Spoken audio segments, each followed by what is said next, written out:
بسم اللہ الرحمن الرحیم۔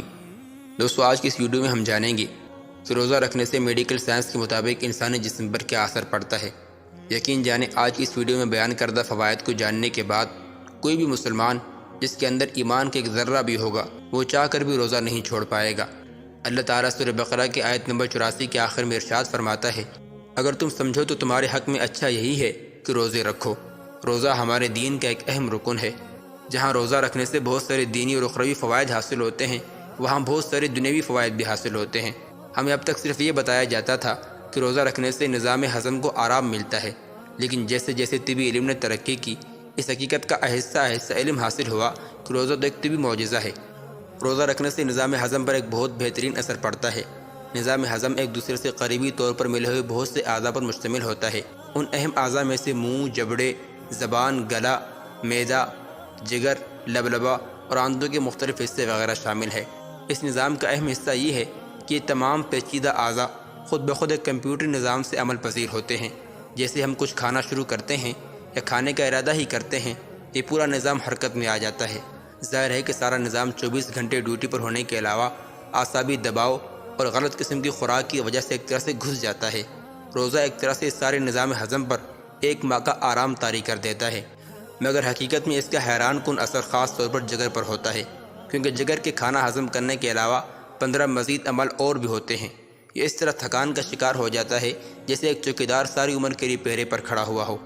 دوسری طرف روزہ کے ذریعے جگر کو 4 سے 6 گھنٹوں تک آرام مل جاتا ہے۔ یہ روزے کے بغیر قطعی ناممکن ہے، کیونکہ بے حد معمولی مقدار کی خوراک، یہاں تک کہ 1 گرام کے 10ویں حصے کے برابر بھی اگر معدہ میں داخل ہو جائے تو پورے نظام انہضام یعنی ڈائجسٹو سسٹم کا کمپیوٹر اپنا کام شروع کر دیتا ہے۔ سائنسی نقطہ نظر سے یہ دعویٰ کیا جاتا ہے کہ اس آرام کا وقفہ 1 سال میں 1 ماہ ہونا لازمی ہے۔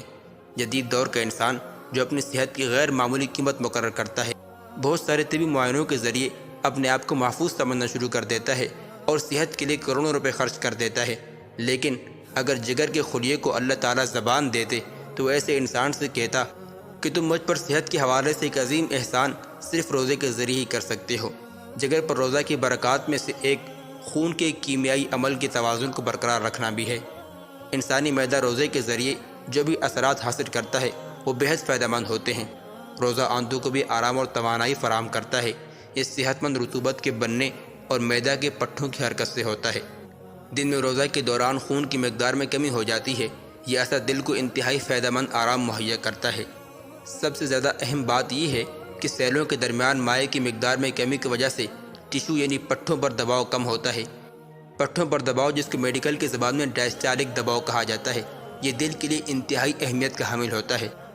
روزے کے دوران ڈائسٹالک پریشر یا پٹھوں پر دباؤ ہمیشہ کم سطح پر ہوتا ہے، یعنی اس وقت دل آرام یا ریسٹ کی حالت میں ہوتا ہے۔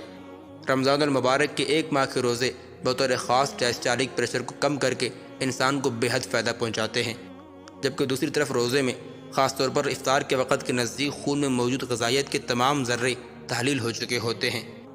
لیکن ایک اور اہم بات لازمی سمجھ لیں کہ روزے کے دوران چند لوگوں میں پیدا ہونے والا چڑچڑاپن اور بے دلی کا اعصابی نظام سے کوئی تعلق نہیں ہوتا۔ اس قسم کی صورتحال ان انسانوں کے اندر انانیت یا طبیعت کی سختی کی وجہ سے ہوتا ہے۔ اس کے برخلاف روزے کے دوران اعصابی نظام مکمل سکون اور آرام کی حالت میں ہوتا ہے۔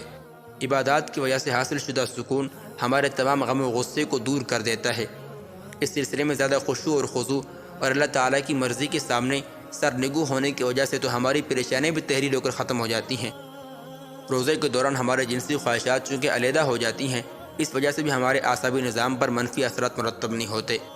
روزہ اور وضو کے مشترکہ اثر سے جو مضبوط ہم آہنگی پیدا ہوتی ہے، اس سے دماغ میں دوران خون کا بے مثال توازن قائم ہو جاتا ہے۔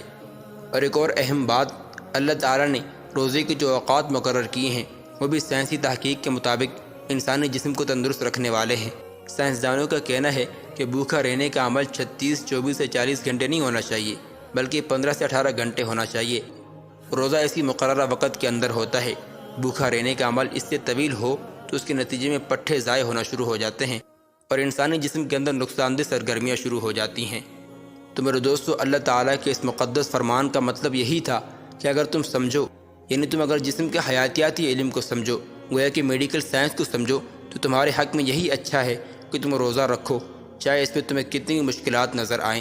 اللہ تعالیٰ سے دعا ہے کہ اللہ تعالیٰ ہمیں شریعت کے عین مطابق روزہ رکھنے کی توفیق عطا فرمائے، اور نہ صرف روزہ بلکہ قرآن کریم کی تلاوت، تہجد اور قیام اللیل کی مکمل طور پر پابندی کرنے کی توفیق عطا فرمائے۔ انشاءاللہ زندگی رہی تو اگلی کسی ویڈیو ملاقات ہوگی۔ السلام علیکم ورحمۃ اللہ وبرکاتہ۔